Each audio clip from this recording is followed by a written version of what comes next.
data yang menunjukkan bahwa memang Muhammad itu bertemu dengan Allah, dan kemudian berdasarkan definisi Allah menurut agama Islam itu Allah itu zat dan tidak dapat dilihat dan segala macamnya, karena dia itu adalah zat. Nah, bagaimana mungkin Muhammad itu bisa langsung bertemu dengan Allah dan tunjukkan datanya, kemudian pada saat mereka bertemu, bagaimanakah bentuk Allah di sana sehingga Muhammad ini bisa menyatakan atau memberikan suatu statement bahwa dia bertemu dengan Allah. Mohon maaf kalau misalnya pertanyaan saya tidak benar, kalau misalnya tolong diluruskan. Terima kasih. Terima kasih Bang Oscar, itu pertanyaan yang sangat bagus itu. Silakan Ustadz Wafi. Dan teman-teman di bawah silakan di-tap-tap ya, agar tidak rungkat ya. Tetap kokoh roomnya. Bismillah. Oke, nanti dilengkapi Ustadz Alif atau Mas Ardiansyah, Bunda Rahma, dan yang lain. Jadi dulu ada orang Yahudi, ya, ini tertulis datanya di dalam kitab yang bernama Asasut Taqdis atau Taksisut Taqdis yang ditulis oleh Al-Imam Fakhruddin Muhammad bin Umar bin Husain Ar-Razi. Ketika Allah bertemu dengan Nabi Muhammad, lalu ada orang Yahudi nih bertanya, "Ya Muhammad, sif lana rabbak." Wahai Muhammad, tolong beritahu kami ciri-ciri Tuhan kamu itu seperti apa, Muhammad.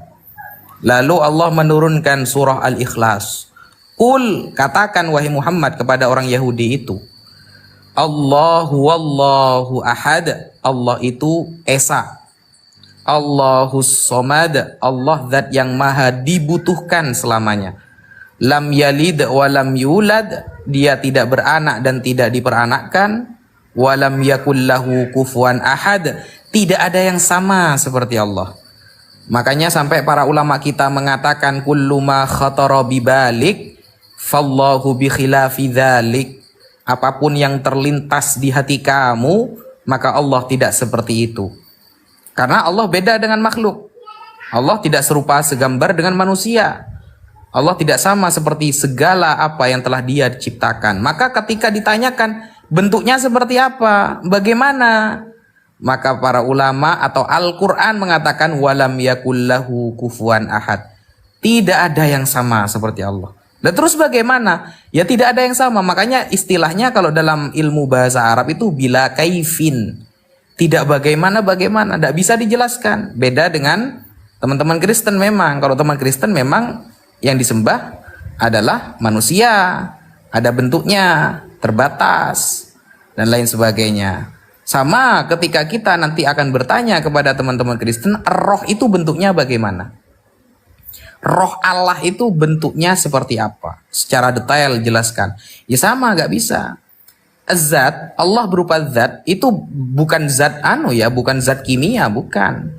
Karena tulisan secara Indonesia itu ada D-nya di depan, D-Z-A-T, zat. Makanya Allah itu punya sifat wahdaniyah. Allah itu esa. Dalam hal apa esanya? Satu, dalam zatnya, tidak ada yang sama. Dua, dalam sifatnya, tidak ada yang punya sama seperti sifat Allah. Tiga, dalam pekerjaannya. Nah, tidak ada yang sama seperti pekerjaan Allah Subhanahu wa taala. Jadi kalau minta detailnya, lalu seperti apa? Kan katanya tidak kelihatan. Makanya dikatakan walam yakullahu kufuwan ahad. Tidak ada yang sama. Apapun yang terlintas di hati kita, gak ada yang sama seperti Allah. Begitu jawabannya. Monggo dilanjut, ditambahkan Ustadz Alif dan lain sebagainya. Oke, sebelum ditanggapi oleh Ustadz Alif, ini saya mau bukan tidak menerima ya Pak ya, tapi masih bingung. Tadi kan ketika orang Yahudi merayakan kepada Nabi Muhammad seperti apakah Allah itu, namun pada saat itu Allah berfirman kepada Muhammad, "Hai Muhammad, sampaikanlah kepada orang Yahudi bahwa Allah itu esa, tidak beranak dan tidak diperanakkan dan tidak berbentuk apapun." Nah, Oke, aku tambah satu dalil ya Bang. Oke, sebentar dulu Bunda. Nah, Oke, lanjut. Jadi di sini yang membuat saya bingung. Nah, kalau misalnya bagaimana Suaranya kurang jelas, Mas Hel. Oke. Agak agak kayak ditempurung gitu loh suaranya. Oke, udah jelas? Tempurung. Ya, oke. Ya. Nah, jadi bagaimana kita yakin atas apa yang disampaikan Muhammad itu, bahwa yang berbicara kepada dia itu adalah Allah. Maksud saya di sini adalah, adakah datanya yang benar-benar yang berbicara kepadanya itu adalah Allah? Bisa saja kan menjadi bisa saja itu suara malaikat ataupun yang lainnya. Karena kenapa? Namanya juga tidak mengetahui, tidak tahu. Nah, ibaratnya suatu suara berupa suara saja, tapi kita kan tidak tahu kalau itu adalah Allah, bisa saja itu malaikat. Jadi yang mau saya tanya di sini, data realnya yang memang kita bisa percaya atas apa yang disampaikan oleh Muhammad itu sendiri. Terima kasih Bunda, Pak Ustadz. Oke, aku tambah dikit satu data ya Bang ya, satu dalil. Di surah Al-A'raf. Di surah Al-A'raf tuh ketika Allah berfirman ya, dan ketika Musa datang untuk munajat pada waktu yang telah kami tentukan, dan Tuhan telah berfirman langsung kepadanya Musa, kepadanya Musa berkata, ya Tuhanku, tampakkanlah dirimu kepadaku agar aku dapat melihat engkau. Allah berfirman, engkau tidak akan sanggup melihatku, namun lihatlah ke gunung itu. Jika ia tetap di tempatnya sebagai sedia kala, niscaya engkau dapat melihatku. Maka ketika Tuhannya menampakkan keagungannya kepada gunung itu hancur luluh. Gunung itu hancur luluh dan Musa pun jatuh pingsan. Setelah Musa sadar, ia berkata, Maha suci engkau. Aku bertobat kepadamu, engkau dan aku adalah orang. Engkau dan aku adalah orang pertama-tama beriman. Aku bertobat kepada engkau dan aku adalah orang yang pertama-tama beriman. Artinya permintaan Musa ini nggak mungkin. Gunung itu hancur dan dia pingsan. Nabi Musa aja pingsan. Jadi nggak ada yang bisa melihat Tuhan ya. Kalau Allah itu laisa kamitslihi syai'. Nggak ada yang serupa dengan Allah.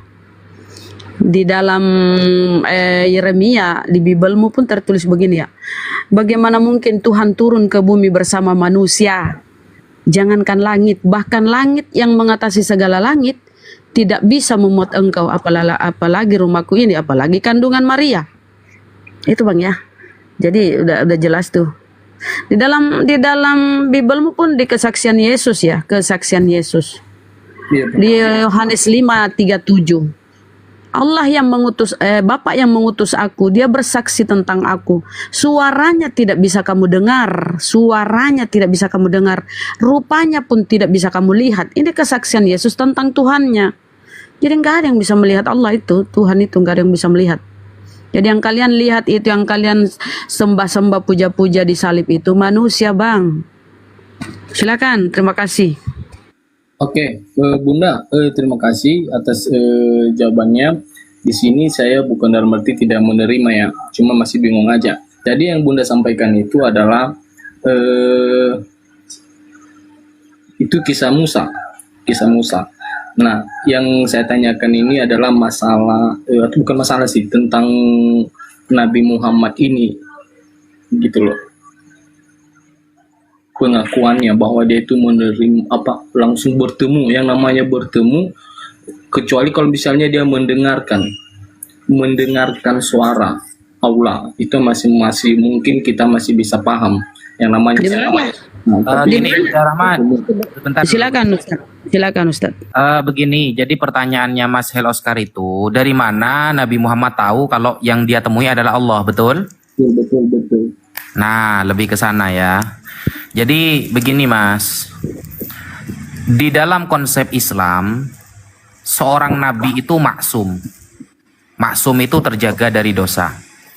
Bahkan diceritakan dalam kitab tafsir Al-Qurtubi dan tafsir Mafatihul Ghaib ya.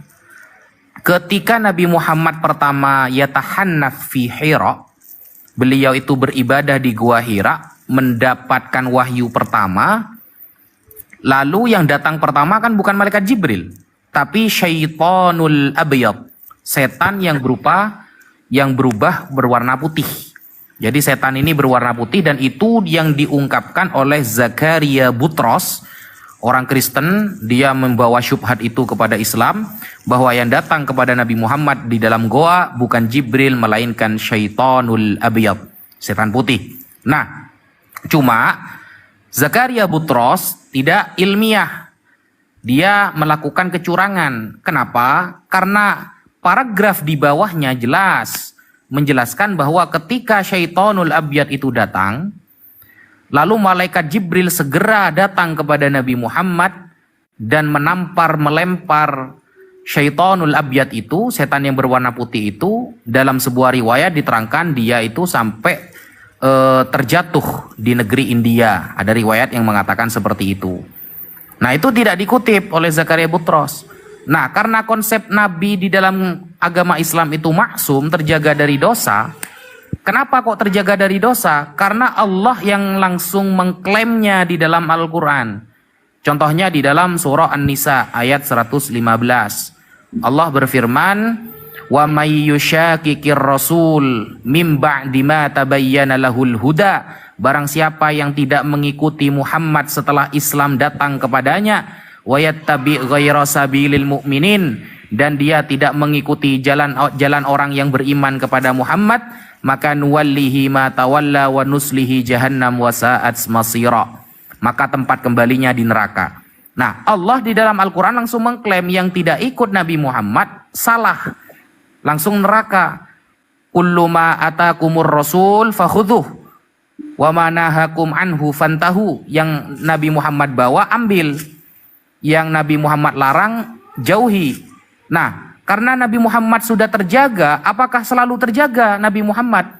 Apakah di dalam jalan hidupnya akan diganggu oleh setan sehingga dia tidak tahu bahwa setan ini akan menjerumuskan dia mengaku-ngaku sebagai Tuhan? Nah, itu sudah diklaim oleh Allah di dalam surah Al-Fathu ayat 2 bahwa liyaghfira lakallahu ma taqaddama min dzambika wa ma ta'akhkhar wal yutimma ni'matahu 'alaika wa yahdiyaka ila siratim mustaqim. Jadi Allah itu langsung mengklaim bahwa semua dosa Nabi Muhammad yang dulu dan yang sekarang dan yang akan datang sudah diampuni oleh Allah. Wa yahdiyaka ila siratim mustaqim. Wa yahdiyaka siratal mustaqima. Jadi Allah akan selalu menunjukkan Nabi Muhammad kepada jalan yang pasti benar. Maka dengan itu kita mengatakan yang ditemui Nabi Muhammad bukanlah syaitan, iblis dan lain sebagainya, melainkan benar-benar Allah Subhanahu wa taala. Sekian. Masya Allah. Ya, Assalamualaikum Aki Kores.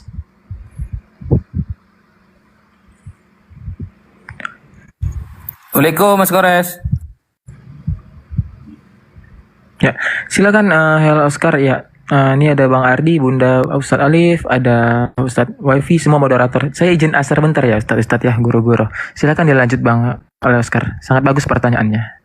Dan Bang Petra semoga disegerakan.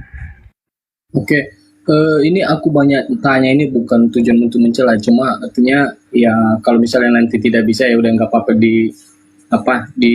langsung aja.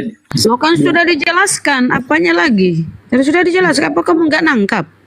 Bukannya nggak nangkap Bunda, cuma artinya saya masih punya Kalau kita tanya balik kau sanggup jawab? Ini Bunda, makanya tadi saya bilang kalau misalnya diizinkan untuk bertanya lagi ya tidak apa-apa. Ya kalau udah dijelaskan dengan data-data dalil oleh Ustadz kami, itulah jawabannya. Kalau dibalik begini gimana Mas? Bagaimana Yesus tahu bahwa yang datang kepada dia?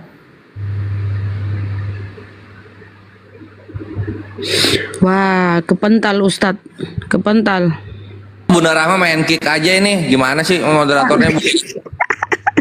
Fitnah lagi ke aku, ya Allah. Assalamualaikum warahmatullahi wabarakatuh. Waalaikumsalam warahmatullahi wabarakatuh. Satu aja pertanyaan saya, Bang. Ini tolong kamu pelajari Bibelmu. Di mana Yesus ketika berumur 13 tahun sampai 29 tahun? Ini Tuhan loh. Tuhan menghilang umur 13 tahun sampai 29 tahun. Bunda, itu dulu pelajari. Silakan Ustadz. Ya, kalau kita balik sekarang, dari mana Yesus tahu kalau yang datang menolong dia itu adalah malaikat ketika dia sudah berkeringat ketakutan di pra penyalipan? Dari mana dia tahu kalau itu malaikat, Mas? Dan malaikatnya siapa namanya? Coba. Maksudnya yang peristiwa mana itu, Pak? Di Lukas, di pra penyalipan, dia berdoa kepada Tuhan, dia ketakutan, Yesus ketakutan sampai keringatnya menyucur seperti darah yang menetes, dan akhirnya datanglah malaikat. Kalau gak salah itu di Lukas 23 pasalnya, itu baca satu perikop, ya kalau perlu di Kejadian sampai Wahyu dibaca. Nah itu bagaimana dia tahu kalau yang datang itu adalah malaikat yang diutus oleh Tuhan, dan siapa nama malaikatnya? Jawab. Baik, saya mau jelaskan di sini, ini menurut pemahaman saya bukan ahli dari teologi, cuma Data. oke. Semua Ustadz itu yang dia jelaskan tadi pakai data loh dari Islam ya. Sekarang kamu jelaskan dari Kristen itu pakai datamu, jangan asumsi. Silakan. Oke, baik Bunda, ini biar nggak lari kemana-mana, tadi aku kan naik ke sini untuk bertanya, jadi nggak ada Alasanmu, jangan banyak alasanmu, jawab. Jangan banyak alasanmu. Penyakitnya Oten tuh kalau ditanya balik gitu, banyak alasannya, jawab. Sebagai orang Kristen, tentu kau harus paham. Jangan naik kalau kau nggak mau ditanya balik ya. Kalau kau naik kombal berarti kau siap berdiskusi. Silakan kau jawab. Saya mau jawab, cuma kalau Bunda untuk memaksakan saya pakai data, ya saat ini saya nggak ada punya data karena saya lagi jual. Wah, kampret. Kau naik tidak mau pakai data, terus kau mau naik jual congormu asumsi. Berarti kau beriman itu dari mana kau dapat? Bang, berarti imanmu itu dari mana itu? Misalnya mau Dari buku majalah.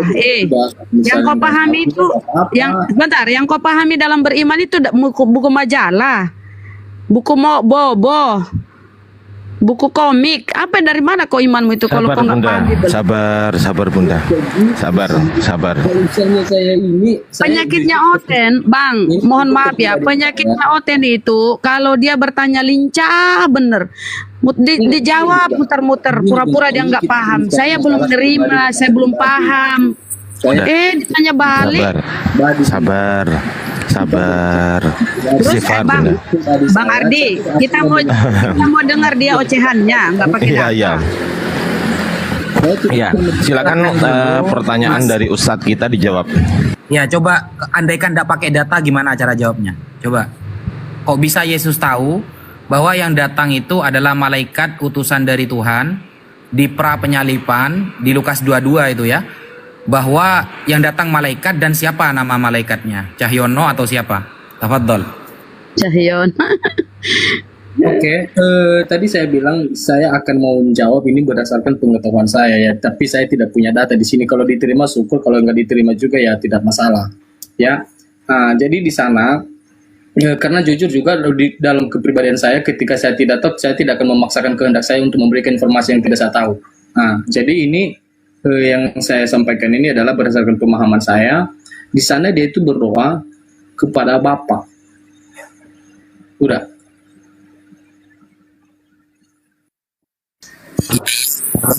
Doa kepada Bapa, maksudnya itu ketika yang datang ternyata malaikat. Itu malaikat siapa namanya? Kok tahu kalau malaikat? Coba, mungkin namanya dulu. Nama malaikatnya siapa yang datang ke Yesus itu? Kalau yang namanya malaikat, saya tidak tahu nama-nama malaikat ya. Yang saya tahu malaikat itu cuma yang saya tahu malaikatnya Tuhan, udah malaikat Jibril, brand seperti begitu. Ya mungkin Jibril, Mikail, Israfil, Jamal, mungkin siapa gitu mungkin.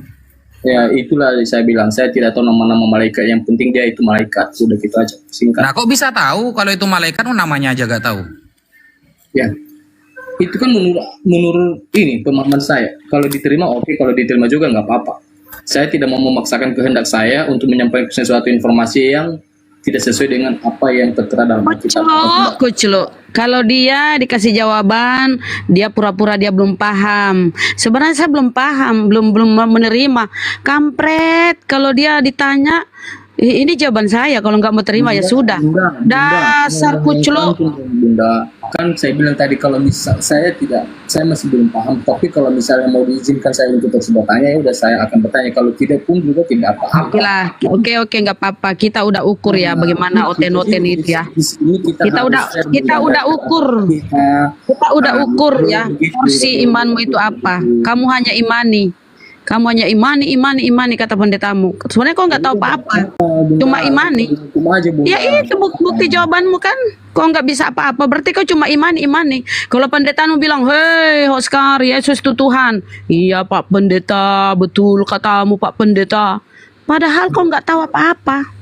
Ya tidak Itunya aja kau nggak bisa jawab. Apa itu yang kalaupun saya selamat itu pribadi saya, kalaupun saya tidak selamat itu Wah, bungkus imanmu itu dengan 3 karet gelang warna-warni merah kuning hijau. Bungkus imanmu itu jangan naik dia loh. Kalau kau cuma bawa congor, bungkus imanmu dengan 3 karet gelang, turun dan tidur, cuci kakimu tidur. Kalau kau diskusi, pintarmu cuma bertanya, enak aja kau. Ya turun lah kau. Kalau begitu. Sabar.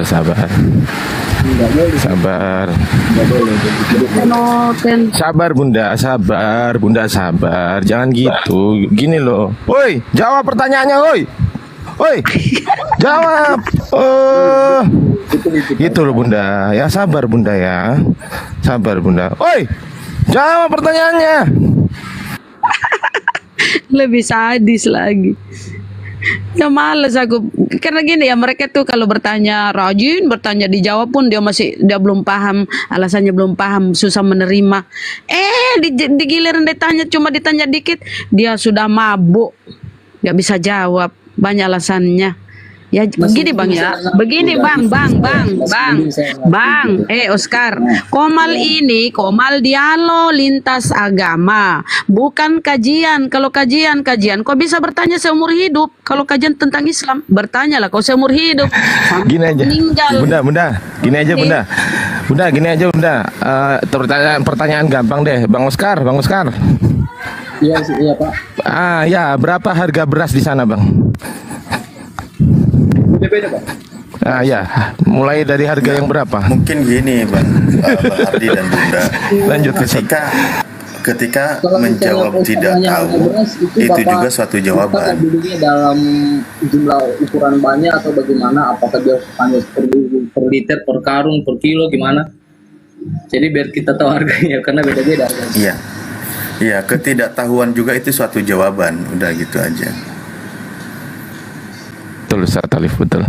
Ya, ketika naik diskusi ya Pak, saran saya jangan cuman bisa bertanya kan gitu, kecuali kalau memang ingin mengetahui, belajar tentang keislaman murni lah, itu beda Pak.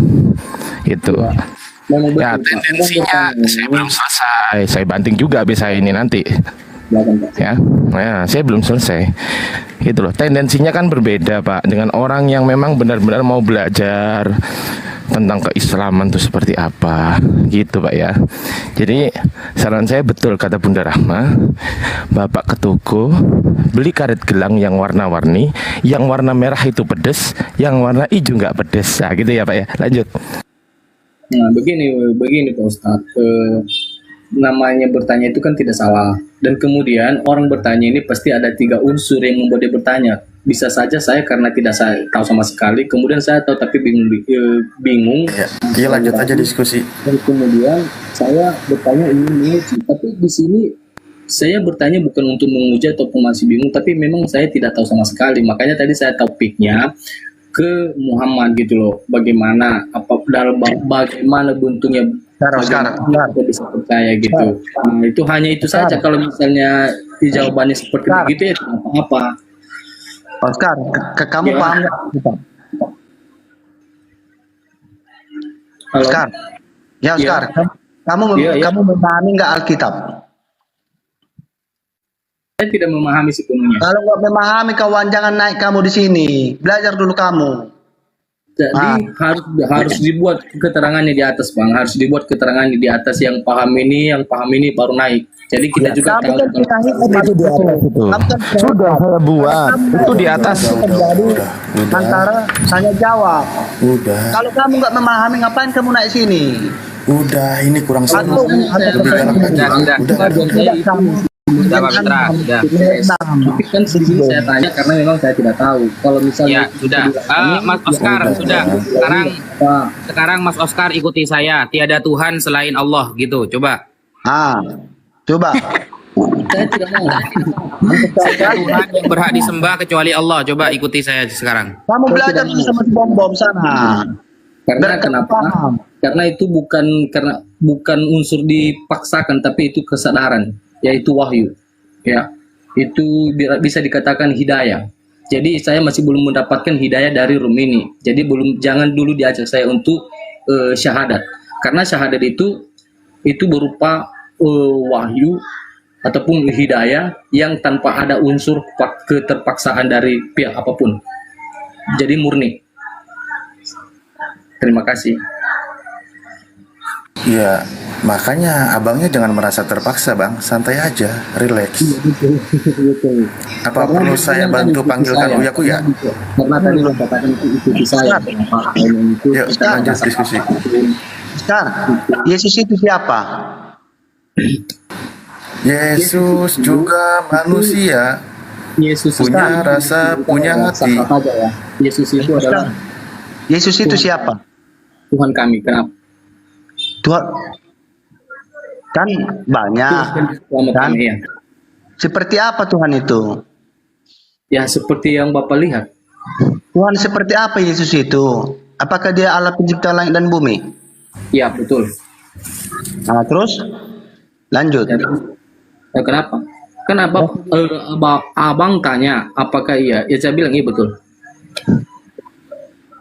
Di mana data di Bibelmu Yesus menciptakan langit dan bumi? Ayo, di mana? Tunggu dulu. Memang tidak ada ditulis di situ dia pencipta langit dan bumi. Tapi kan Terus kenapa kau bilang? Ya, karena kita harus tahu dulu. Mana dasar kamu mengatakan bahwa Yesus itu mencipta langit dan bumi? Iya, memang saya iman itu. Oh alah, makanya belajar dulu kau sekarang. Turun aja kamu, turun. Nanti kamu jadi apa? Jadi tergoncang. Tidak apa-apa. Ini kan boleh gitu. pengakuan saya kan saya ditanya, ya udah itu yang saya sampaikan. Jangan gitu Petra, kurang keras ngomongnya. Salah ya. Kita Mas diskusi, Petra kita ini diskusi. Mas Petra ini kan Kristen juga, kok malah nyalain Kristen juga? Oscar, Ya, kamu Tritunggal ya? iya. Yang penting saya Protestan. Hah? Oh iya. Iya, Mas Petra kan Tritunggal juga, gimana sih? Kenapa? Mas Petra kan Tritunggal juga, gimana sih? Aku enggak. Pentakosta kan Tritunggal, bro. Enggak. Apa? Dua tunggal. Enggak. Tunggal apa? Tunggal langgang. Allah satu-satunya, Tuhan yang Esa. Oh iya, Mas Kores, ini yang kemarin mau syahadat kalau Yesus punya keturunan itu, Mas Kores. Ini mau syahadat hari malam Minggu katanya, Mas Kores. Malam Minggu katanya. tidak Wanes. Petra Wanes ya. Malam Minggu. Iya, malam Minggu Mas Petra mau syahadat katanya. Iya, mau mual'ah. Oke, udah selesai lah ya? Atau masih belum? Jadi, soalnya nanti pada saat saya turun nanti Ya, dibilang santai aja Bang Oscar, santai aja. Diskusi itu enak kok. Oscar, kamu belajar dulu lah, jangan bikin malu di sini. Kalau orang-orang yang udah naik di sini, Oscar. saya tidak mempermalukan diri saya di sini, tapi memang beginilah keadaan saya. Itu tergantung penilaian orang. Emang salah bertanya tidak kan? Jadi ketika Enggak salah. Betul. Saya setuju sama Bang Oscar. Bang Oscar kan beragama tapi nggak tahu kan Tuhannya siapa. Itu kan gitu kan ceritanya. Betul gak? saya udah tahu Tuhan saya, Pak. Tuhan Yesus saya. Loh, mana Tuhanmu? Siapa? Emang Yesus Tuhan? Kan enggak gitu loh. Itu bagi iman Kristen, Pak. Loh, katanya Anda nggak tahu apa-apa. Kok bisa jawab sih? Gimana sih? Kan tadi saya bilang apakah sudah memahami sepenuhnya? Saya bilang tidak, gitu. Ya berarti lebih paham kita dong daripada Anda. Ya, itu mungkin suatu kelebihan ataupun kepintaran Bapak itu. Tidak Iya, makanya setelah kita analisis ternyata Yesus bukan Tuhan. Kita lebih paham daripada Anda. Nah, Anda gimana? Anda lebih paham dari kita? Itu menurut Bapak, Pak. Loh, menurut Bible kok menurut saya sih? Iya, kalau misalnya menurut Bapak itu Bapak lebih paham dari saya, ya udah nggak apa-apa. Mungkin Bapak Kamu lebih kerja di mana sekarang? Gini Bang Ardi, Kamu kerja di mana? kita coba gini, kasih pertanyaan yang sederhana begini. Bang Oscar, kamu mengenal Yesus sebagai manusia atau bukan manusia? Saya mengenal dia sebagai manusia dalam bentuk manusia, tapi dia adalah Manusia kan? Alhamdulillah baik. Dan manusia ini bukan Tuhan, bener nggak? itulah keistimewaan bagi orang Kristen, Bang, yang manusia jadi Tuhan tidak bisa, tapi Tuhan jadi manusia bisa. Oke, berarti manusia ini adalah Tuhan menurut keyakinanmu? Dia mengambil rupa manusia. Tadi udah dijawab, Yesus manusia atau bukan manusia? Bang Oscar jawab manusia. Iya, itu fisiknya, batinnya, jasman. Loh, iyalah, kita lagi ngomongin kok yang lahir, gimana sih? Iya betul. Yang betul. yang dilahirkan, yang sedang kita omongin ini yang dilahirkan oleh Bunda Maria. Betul, iya terus. Nah, dia kan manusia. Pertanyaan saya, manusia ini Tuhan atau bukan Tuhan? Tuhan. Berarti Tuhannya Bang Oscar manusia. Sejak dia di dunia ia jadi Tuhan. Iya. Ya betul. Tuhannya Iya. Bang Oscar ini manusia ya? Iya memang betul. Dia memang manusia. Oscar, turunlah kau Oscar. Ya enggak apa-apa. Gimana sih kok malah nyuruh turun? Saya tidak menginterogasi kok, lagi ngobrol santai. Biar kita saling mengenal. Iya enggak apa-apa, silakan aja, Pak. Tuhannya Bang Oscar kan manusia. Iya. Nah, jadi gini, yang manusia ini, yang Bang Oscar Tuhan kan, Tuhannya siapa? Jadi di sini Pak, saya mau harus jelaskan juga bahwa Yesus itu datang di dunia ini kan hanya mengambil rupa. Dia hanya mengambil rupa karena kenapa? Kalau misalnya Allah itu sendiri yang turun dalam wujudnya yang nggak bisa dilihat oleh manusia, itu kan tidak bisa. Nah, jadi dia harus Abang nanti begitu besar bebannya makin banyak kalau menjelaskan begini, karena di kalimatnya itu bukan mengambil rupa, tetapi firman itu menjadi manusia, menjadi daging di dalam kandungan Maria. Iya, terjadi betul. perubahan. Ya udah, jadi jangan dijelaskan lagi lebih jauh mengambil rupa, nanti repot. Nah, yang jadi permasalahan kan yang manusia ini tadi Bang Oscar jawab, Bang Oscar Tuhan kan gitu. Iya, Cuman betul. saya punya pertanyaan menarik. Siapakah Tuhannya manusia ini yang Bang Oscar Tuhan kan?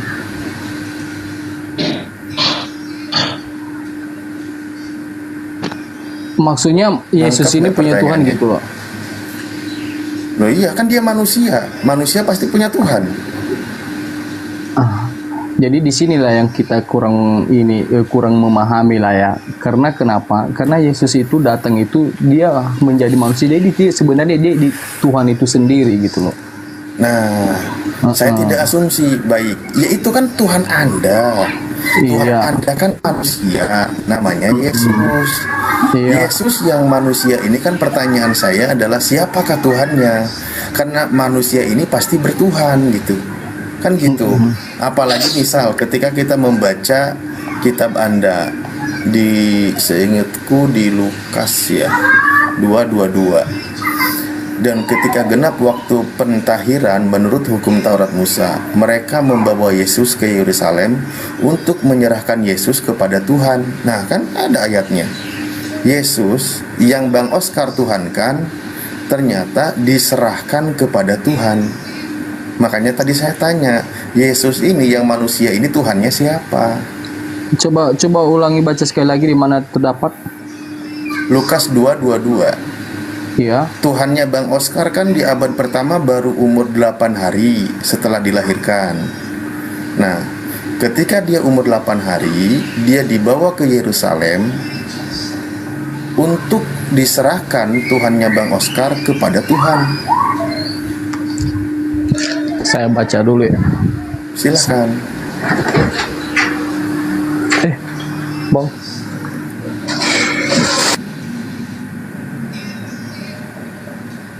Makanya kan tadi saya tanya, Tuhannya Yesus itu siapa yang manusia? Kalau Tuhannya Bang Oscar kan Yesus yang manusia itu. Nah, Tuhannya Yesus siapa gitu?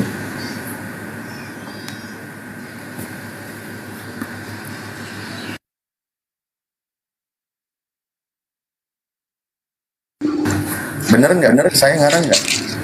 Ada ayatnya. Sebentar ya. Siap.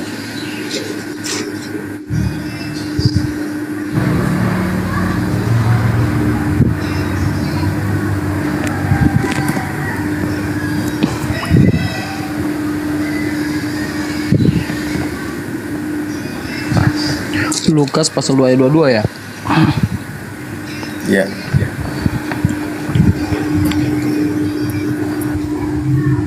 Dan ketika genap waktu pentahiran menurut hukum Taurat, Musa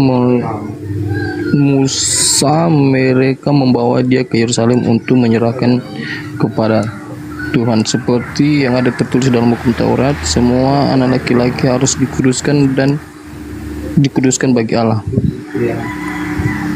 Ya, terus kenapa, Pak? Iya, itu tadi pertanyaannya di awal. Tuhannya Bang Oscar kan Yesus, manusia. Pertanyaan saya, Tuhannya manusia ini siapa? Kan gitu. Itu Allah Bapa. Nah, berarti Bang Oscar menuhankan manusia yang bertuhan kepada pencipta langit dan bumi, kan gitu ya? Oh tidak, Pak, kita harus paham dulu. Dia kan Itu tadi udah ada ayatnya. enggak, artinya di sini di penjelasannya di sana adalah ketika Yesus ini lahir, dia ibaratnya seperti kan Allah itu kan Tuhan juga. Allah itu Allah Bapa, Tuhan Bapa gitu.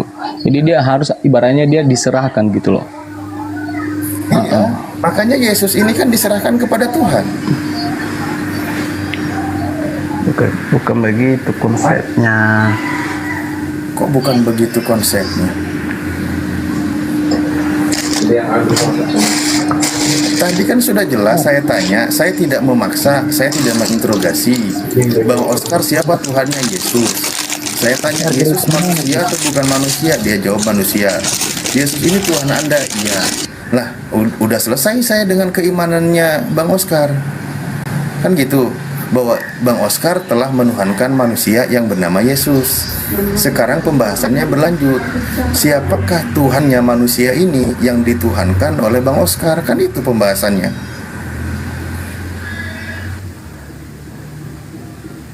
Silakan dijawab Bung Oscar. Itu di mute tuh Bung Oscar. Pak netralnya dari Protestan ya? Halo? Bang ada di dalam, Bang? Lukas apa tadi? Lukas 2:22. Kan, kamu gereja di mana? Kamu itu kepo terus itu loh nanyanya. Diskusi aja lah kalian. Gimana sih ya? Halo, gimana? Kebetulan tadi aku ada kawan. Gimana? Ya, itu tadi pertanyaan logika dasar itu, Iya. Bung Petra dari Ustadz Alif. Silakan dijawab. Oscar, kamu gereja di mana? Di gereja yang ada salibnya. Iya, gereja apa? Jawaban cerdas. Dikatakan salah enggak juga? Gereja apa? Ya gereja Protestan lah. Iya, GPDI, PNKP. Itu nggak ada urusan di situ, Bang. Yang penting aku Protestan, mau jenis gereja apapun dia nggak perlu kayaknya bagi saya itu. Iya, tentang Yesus aja kamu nggak tahu siapa. Pencipta langit dan bumi pun kamu tidak tahu siapa, tapi kamu berani cermin.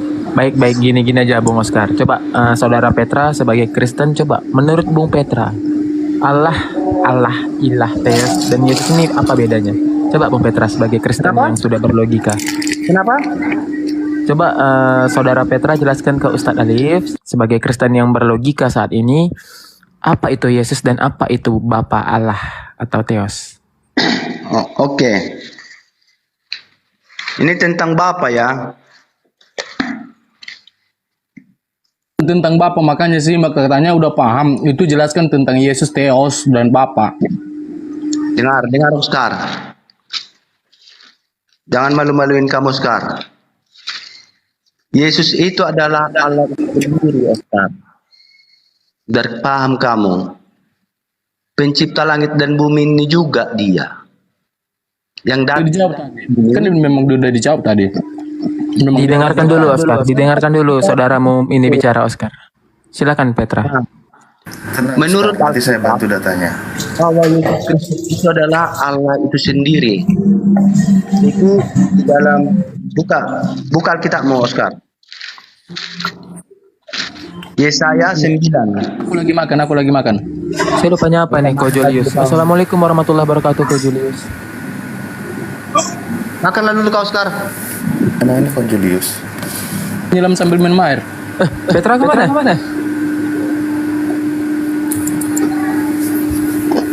Gini, udah nggak ada lagi. Bang Oscar, saya kasih bantu jawaban. Siapakah Tuhannya Yesus? Sesuai dengan ucapan Yesus, kita bisa buka di Matius 11:25. Karena di situ dikatakan begini bunyinya ya.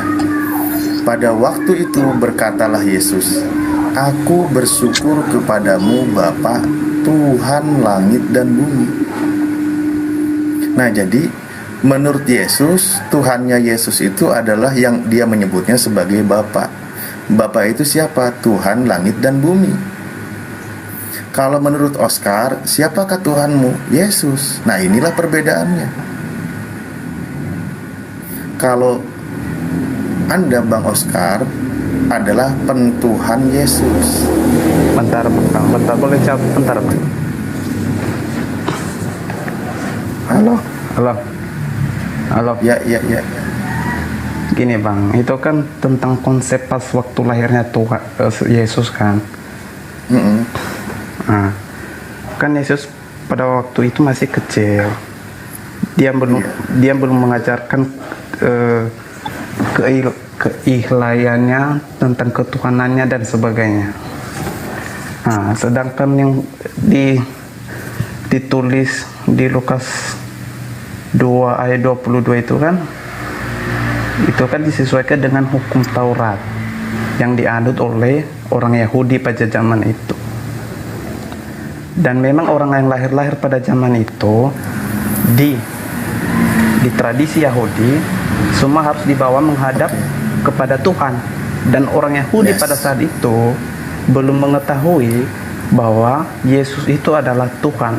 Baru nanti diketahui setelah Yesus melakukan ajaran-ajaran yang sesuai dengan ajaran yang dari Tuhan sendiri.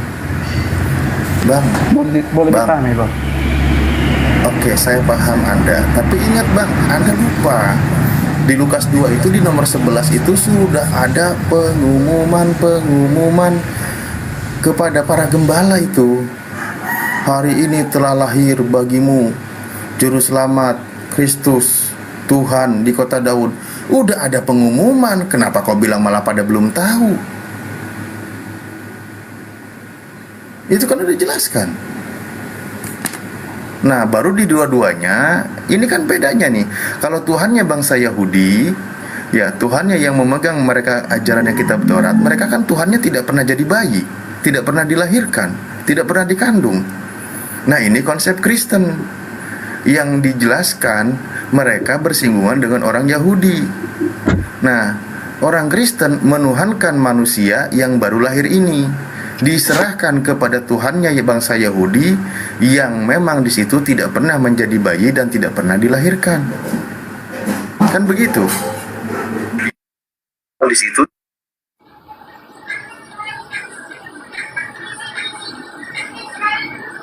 Ya, itu di mute itu, saudara netral. Ya, selamat sore perantau. Ya, sore. Halo. Dari Islam atau Kristen perantau? Dari Islam, Bang. Oh, Islam. Halo. Oke. Nanti kita bergantian ya sama teman-teman yang Kristen dulu kepada. Enggak, saya jawab dulu yang dibilang Bapak itu tadi. Ya, silakan saudara netral ke Ustadz Alif. Halo.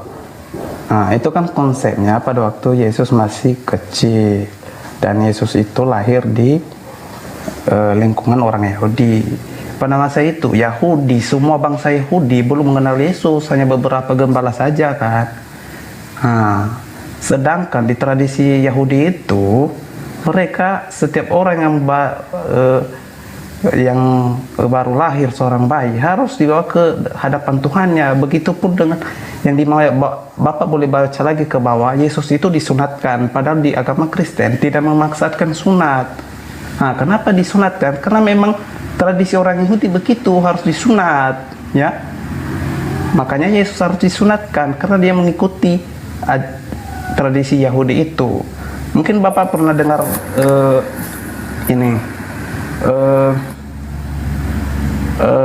penjelasan dari Elia Mirom yang dulu-dulu kan, kenapa Yesus disunatkan? Ya karena dia mengikuti, karena pada saat itu dia lahir di orang Yahudi, di daerah Yahudi, harus mengikuti tradisi Yahudi. Kalau tidak, orang Yahudi akan bertindak begitu, Pak Ustadz.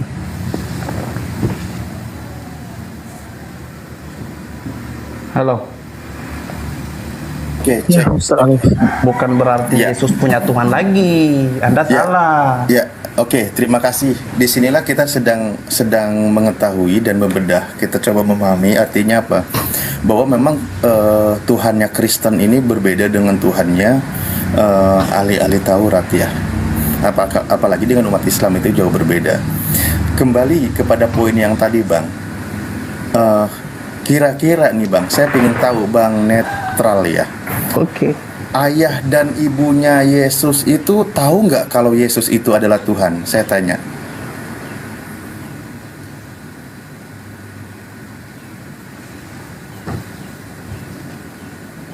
Cek. Dia tahu karena pada saat itu malaikat yang turun kepada Maria memberitahukan. Kalau dia tahu, berarti jelas ada Tuhan lagi. Makanya yang membawa Yesus ke Yerusalem itu siapa di situnya? Coba. Ibunya kan? Dan bapaknya kan? Nggak mungkin Yesus baru usia 8 hari udah jalan-jalan. Ibu dan bapaknya membawa Yesus ke Yerusalem. Tujuannya apa? Untuk diserahkan kepada Tuhan. Nah, Kristen ini kan Tuhannya ini yang baru lahir. Sementara yang baru lahir ini Tuhannya adalah yang tidak dilahirkan. Ini bedanya.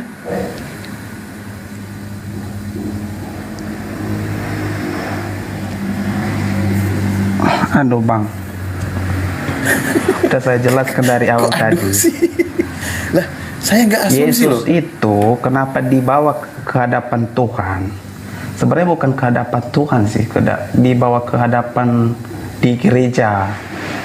Kalau nggak salah itu ke rumah ibadah lah kita bilang ya, karena dulu Gereja, itu masih belum ada gereja. Iya, karena dulu belum ada gereja kan, kita bilang rumah ibadah lah di tradisi orang Yahudi. Nah, kenapa dia dibawa ke sana? Karena memang tradisi orang Yahudi harus dibawa ke sana, Bang. Kalau nggak dibawa ke sana, orang Yahudi akan marah, Bang, karena semua anak yang lahir siapapun itu harus dibawa ke rumah ibadah, Bang. Itu konsepnya. Makanya sampai sekarang itu udah. Kalau menjelaskan orang Yahudi, Bang, kalau menjelaskan orang Yahudi memang udah kelar. Ya.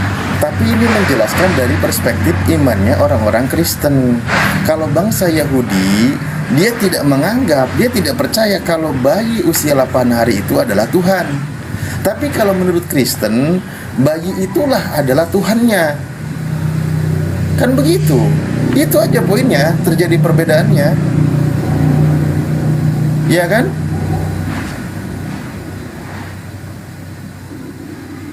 Oke? Begini Bang, konsep begini. Yesus itu lahir ke dunia pun bukan ngaku-ngaku sebagai Tuhan, tapi pertama Yesus datang ke dunia itu pertama penebusan dosa, kedua untuk memberi gambaran kepada manusia untuk mengikuti. Bentar dulu. Enggak, kita diskusi Kalau ini dia gimana ini Bang, kalau tidak mengaku dirinya dipoto-foto. Tuhan, Nggak, terus kenapa malah kalian fitnah jadi Tuhan? Ini malah makin kasihan lah sama Yesus.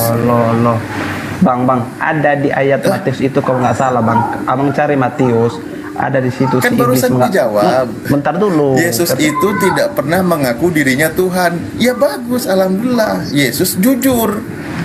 Kalau Yesus bertuhan, ngaku dia. Makanya tadi saya kasih ayatnya. Yang jadi masalah kan ini imannya Kristen. Kenapa menuhankan anak manusia yang dilahirkan oleh Bunda Maria, sementara anak manusia ini bertuhan? Kan itu permasalahannya. Bentar dulu, kan saya belum selesai menjelaskannya, ya ampun. Boleh saya ngomong? Silakan, yang mana ini? Yang mana yang ngomong? Pertama gini Bang, saya sering Bang dengar Oscar sekarang gini Bang, saya sering dengar dari statement orang non Kristen. Mana dalilnya Tuhan bilang ini, aku Tuhan sembahlah aku. Di Matius itu Bang, kalau boleh Abang baca nanti, aku lupa ayatnya. Di situ ada iblis mengatakan, semua ini akan kuberikan kepadamu dan sujud dan sembahlah aku. Itu kata iblis Bang. Ya. Nah, kalau kita tarik Matius ya 4. berarti Di Matius 4 ketika dia berdialog dengan iblis. Iya. Yesus memerintahkan menyembah siapa di situ, Bang? Tuhan Allahmu. Pak Ustaz Alif, aku turun sebentar ya. Aku ada pekerjaan sebentar. Terima kasih atas ilmunya. Naik lagi. Nanti saya naik lagi. Oke, Bang. Oke. Iya. Poin yang saya mau bilang begini. Poin yang saya mau bilang begini. Justru Yesus berani menjawab tegas kepada iblis. Kata Yesus, yang harus disembah itu siapa? Tuhan Allahmu. Hanya kepada dia engkau berbakti, kan gitu? Iya. Nah iya, bukan kepada Yesus. Ya, terus yang iblis bilang itu sujud dan sembahlah aku, gimana? Orang-orang non Kristen sering bilang, mana Yesus bilang sujud dan sembahlah aku? Lah iya. Jadi kalian enggak maksudnya jadi orang si iblis itu bisa disembah gitu karena dia ngomong gitu. Loh, jangan sembah iblis, jangan pula sembah Yesus. Ikuti apa yang diucapkan oleh Yesus. Kata Yesus apa? Enyahlah engkau iblis, sebab ada tertulis, sembahlah Allah Tuhanmu, hanya kepadanya engkau berbakti. Kan gitu kata Yesus. 1 Yohanes pernah baca nggak Bang? 1 Yohanes berapa? Pada mulanya firman itu adalah Allah, dan pada mulanya firman itu bersama-sama Allah. 1 Yohanes. Yohanes 1, firman itu bersama-sama dengan Allah, dan firman itu adalah Allah. Pernah baca itu nggak Bang?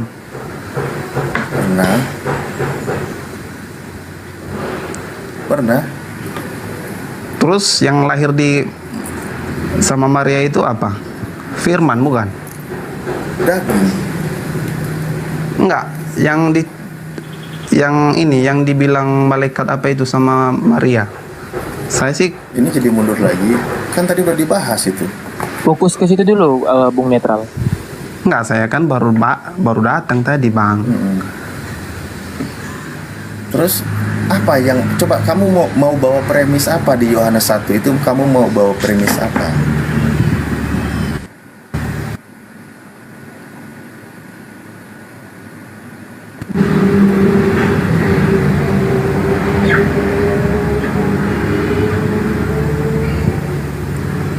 Ini yang saya mau bilang Bang. Halo.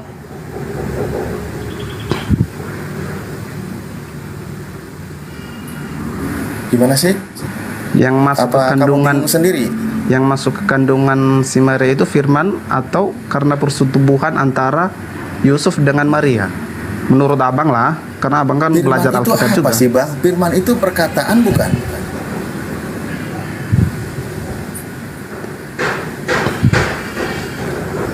Gini Bang, yang membawa kamu malah mempersulit diri loh diskusinya.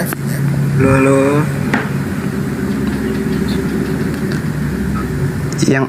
Yang disampaikan malaikat itu sama Maria apa Bang? Kalau boleh saya tahu. Ya, kamu akan mengandung dan akan melahirkan seorang anak, dan engkau akan memberikan nama dia Yesus. Yang ngutus si malaikat itu siapa Bang? Yang ngutus malaikat? Iya. Yesus yang mengutus malaikatnya Yesus. Yang ngutus malaikatnya Yesus. Ya. Siapa ini yang ngomong? Saya, Perah Istar. Enggak, Bapak ini aja dulu. Ya udah, Ustaz Alif, lanjut. Yang ngutus malaikat, ya Tuhan lah mengabarkan kepada Bunda Maria. Melalui apa? Melalui firman kan? Bang, tanya bang. Ini gimana sih, kok malah jadi bikin ruwet kali ini? Iya, dia menyampaikan kabar dari Tuhan. Iya, Allah kan berfirman kepada kepada si malaikat itu kan. Terus malaikat berfirman lagi kepada si Bunda Maria. Nah, ya itulah firmannya. Ya lah, kamu akan ya itulah mengandung firmannya dan akan melahirkan seorang anak laki-laki. Ya, firman itu jadilah dia seorang Yesus kan? Lah iya.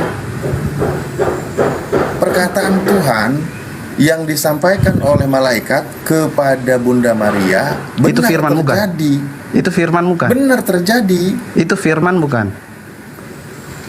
Lah iya, firman Tuhan. Iya. Yang disampaikan oleh malaikat kepada Bunda Maria kan bunyinya engkau akan mengandung. Iya. Dan akan melahirkan seorang anak laki-laki. Ya. Dan engkau akan memberikan nama dia Yesus. Kan Ya, gitu. Itu firman kan? Karena perkataan dari Allah kan? Firman kan? Disampaikan kepada Bunda Maria melalui malaikat. Iya, benar jadi. Itu firman dari Allah tadi kan, di perantara kan? Iya. Ya jadilah Yesus tadi kan? Iya, jadi Yesus. Nah, itu dari firman. Firman di situ kan informasi kepada Bunda Maria. Loh. Loh, apa di situ? Dia ngasih tahu nggak sama Bunda Maria? Iya, dia ngasih tahu sama Bunda Maria kan? Lah iya. Dia berfirman dia bawa firman Allah tadi melalui malaikat itu disampaikan sama sama Bunda Maria. Firman kan? Iya. Nah, jadilah firman tadi kan? Nah, karena perkataan Tuhan yang sifatnya memberikan informasi peristiwa yang akan terjadi, maka kan mustahil gagal, bener nggak? Enggak, itu firman kan, bukan?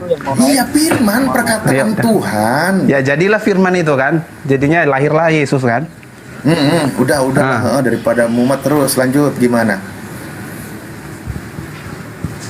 Jadi yang ada nggak kaitannya sama 1 Yohanes tadi? Pada mulanya Yohanes 1 pada mulanya adalah perkataan. Perkataan itu bersama dengan Theos. Kenapa perkataan di dalam kita baca dulu firman itu kan? apa? Kan tadi perkataannya diucapkan oleh malaikat Gabriel. Enggak, pasal 1 yang isi 1 Yohanes tadi pada mulanya firman kan? Ya udah, sama-sama dengan Allah. Apa di sini? Saya mau ikutin aja daripada kamu malah kayak ngubek-ngubek nggak jelas gitu loh. Iya, ini mau jelaskan 1 Yohanes tadi kan, pada mulanya firman itu bersama-sama dengan Allah dan firman itu adalah Allah. Firman itu adalah Allah. Datanglah firman itu menjadi manusia. Udah nggak usah dibawa putar kemana-mana. Firman itu kan di Yohanes 1 nomor 1. Ya. Di 14-nya kan firman itu menjadi manusia, kan gitu. Berarti firman yang adalah Allah telah menjadi manusia, kan gitu. Iya. Ya, berarti Tuhanmu sudah menjadi manusia kan? Iya. Iya. Ya itu Tuhanmu, ya bayi itu yang baru lahir. Ya, terus apa yang salah? Kenapa dibilang bukan Tuhan? Kenapa kalian tuhankan? Loh, iya kalian Tuhan kan, gimana? Seharusnya itu yang bertanya kalian sedang menuhankan Tuhan yang baru lahir. Iya, terus masalahnya apa? Ya Tuhanmu itu. Loh, sekarang kalau saya tanya, manusia yang baru lahir itu bertuhan atau tidak? Tidak bertuhan. Waduh, ateis jadi. Loh, orang dia sendiri yang dari firman tadi. Lah, buktinya itu di Lukas 2:22 dia diserahkan kepada Tuhan. Yang bawa dia ke situ siapa? Mami sama papinya. Nah, terus? Terus diserahkan kepada Tuhan. Ya terus dengan begitu Yesus punya Tuhan lagi gitu. Karena diserahkan oleh mama papinya. Kalau menurut nah makanya saya bilang tadi Bang, di sini perbedaannya. Kalau Kristen Tuhannya itu Yesus di abad pertama yang baru lahir, dikandung oleh Bunda Maria. Itu Tuhannya orang Kristen. Tetapi itu Bung manusia itu yang baru lahir Pak Ustadz itu ini menurut pun, literatur kitab Anda dia bertuhan. Pak Ustadz ini pun ini melupakan yang Allah tadi. Kan firman adalah Allah kan. Firman Jadi yang Tuhan adalah kami Allah itu telah menjadi Yesus. manusia.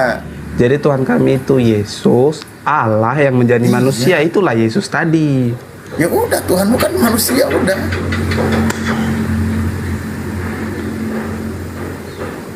Terus masalahnya Dari apa? tadi saya ikutin, itu imanmu kan? Iya. Terus kenapa sekarang manusia terus ini kenapa Yesus manusia ada Tuhannya ini, lagi? Ya, itu menurut Anda kan? Manusia ini adalah Tuhan. Nah, sekarang menurut ayatnya, contoh di Lukas 2 tadi dikatakan ketika genap umur 8 hari ternyata Tuhanmu ini diserahkan kepada Tuhan.